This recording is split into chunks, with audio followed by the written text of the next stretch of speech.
Na salamu zetu za dhati zipate kuwafikieni popote mlipo, wapenzi watazamaji wa Kibenge TV. Matumaini yetu mko salama salimini, na tunawakaribisheni kusikiliza awamu ya pili ya matangazo ya habari za matukio ya kila siku kwa yale yanayoendelea kujiri katika nchi ya Jamhuri ya Kidemokrasia ya Kongo na katika ngazi ya kidiplomasia, katika muktadha ama context ya vita vinavyoendelea mashariki mwa Jamhuri ya Kidemokrasia ya Kongo.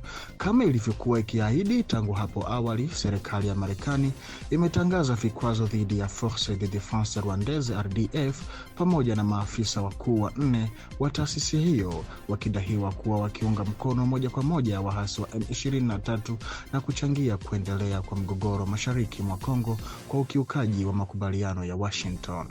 Katika taarifa rasmi, Washington imesisitiza azma yake ya kuhakikisha makubaliano ya Washington yanaenziwa na kuhakikisha kwamba pande zote zinazohusika zinatimiza ahadi zilizofanywa chini ya makubaliano haya ya kihistoria. Kwa mujibu wa Marekani, Force de Defense Rwandaise RDF zimekuwa zikitumia msaada wa moja kwa moja wa kioperesheni kwa M23 na washirika wake uwanjani. RDF zinasadikiwa kuingiza vifaa vya kijeshi vya kisasa, ikiwa ni pamoja na mifumo ya kuzuia GPS, silaha za ulinzi wa anga, droni na vifaa vingine vya ziada vilivyolenga kuimarisha uwezo wa kijeshi wa M23.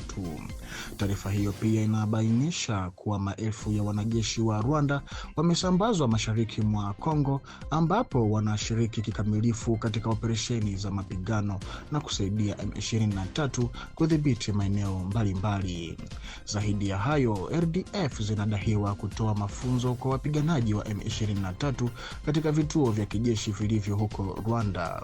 Pia zinasaidia juhudi za usajili, ikiwa ni pamoja na kuhusisha wakimbizi katika safu za waasi wa M23.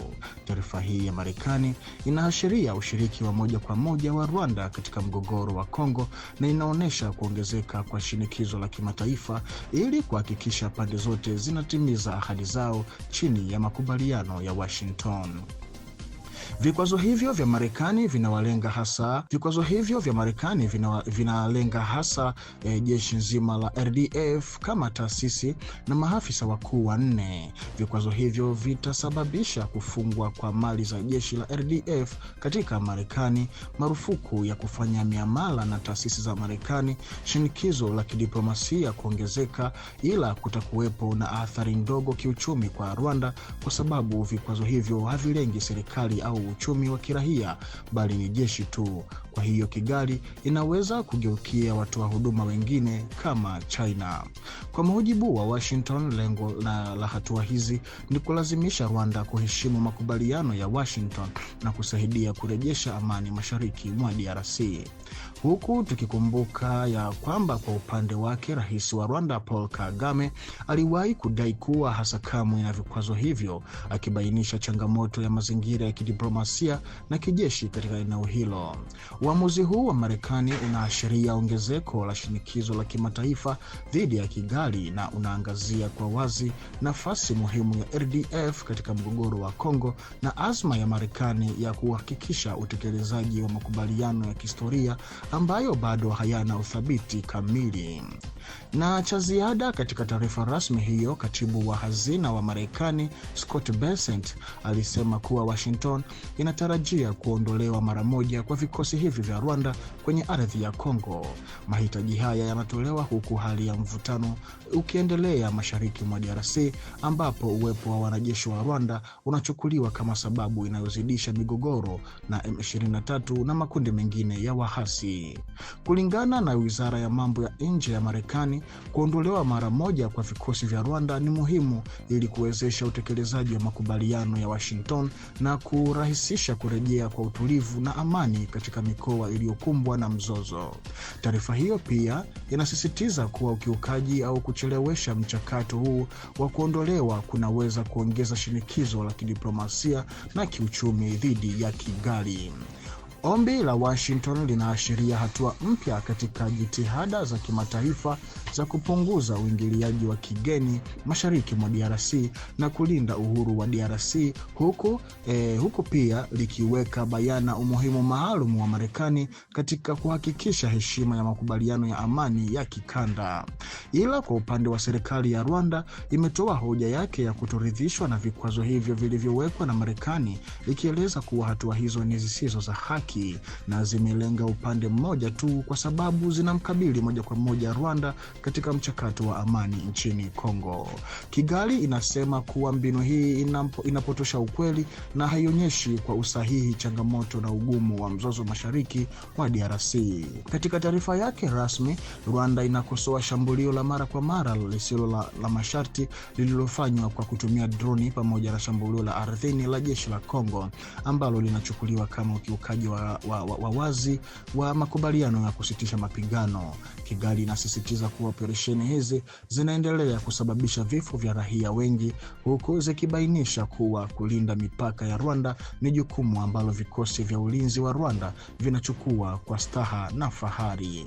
Taarifa hiyo inakumbusha kuwa muungano wa kijeshi wa DRC unaojumuisha, kwa mujibu wa Rwanda, wapiganaji wa kigeni, milisha za kikabila zenye misimamo mikali zinazounga mkono serikali kama Wazalendo, pamoja na milisha ya kigaidi ya Force Democratique de Liberation du Rwanda FDLR inayopigana kando na jeshi la Kongo.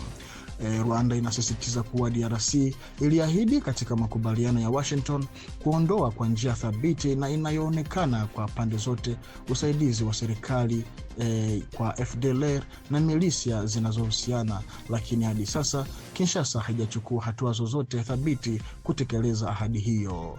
Kigali inasema iko tayari kuondoa vikosi vyake mara moja DRC mara itakapokuwa imeanza kutekeleza wajibu wake kama ilivyokubaliwa katika makubaliano ya Washington. Serikali ya Rwanda inasisitiza nia yake ya kuheshimu makubaliano hayo, huku ikibainisha kuwa kikwazo cha upande mmoja kilichosahau majukumu ya pande zote hakitatenda chochote katika kuleta amani na utulivu katika eneo hilo.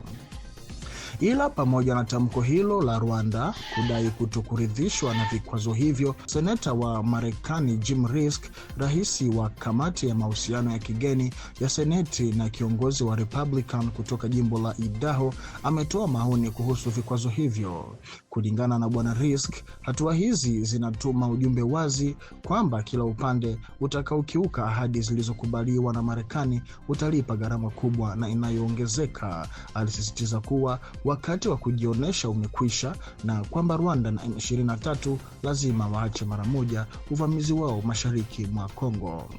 Katika nafasi yake kama rais wa kamati ya mahusiano ya kigeni, Jim Risch ana jukumu kuu katika kutengeneza na kufuatilia sera ya kigeni ya Marekani. Kauli zake zinaakisi nia ya bunge la Marekani kushinikiza kidiplomasia Kigali na harakati ya M23 kwa lengo la kuhakikisha heshima ya makubaliano ya Washington na kusaidia kurejesha utulivu mashariki mwa DRC.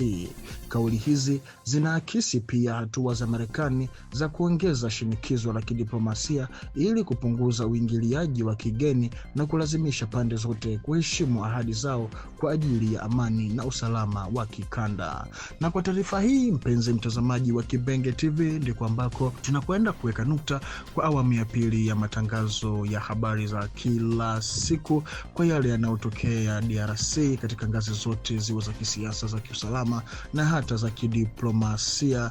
Na najua ya kwamba habari hizi ya taarifa hizi zilikwenda kufurahisha baadhi ya Wakongomani ambao ni wazalendo, wale ambao wako upande wa serikali ya Kinshasa, na tofauti na wale ambao wako upande wa hasi ama tunaweza tukawaita kwa lugha nyingine wasaliti. Na kwa kuendelea zaidi ili tupate kupata dondoo zingine kwa yale yanayoendelea kujiri, basi tunawaombeni wapenzi watazamaji wetu kubaki sambamba hapa kwenye TV yetu ili tuende wote kwa pamoja kufaidi kupata habari moto moto. Asante.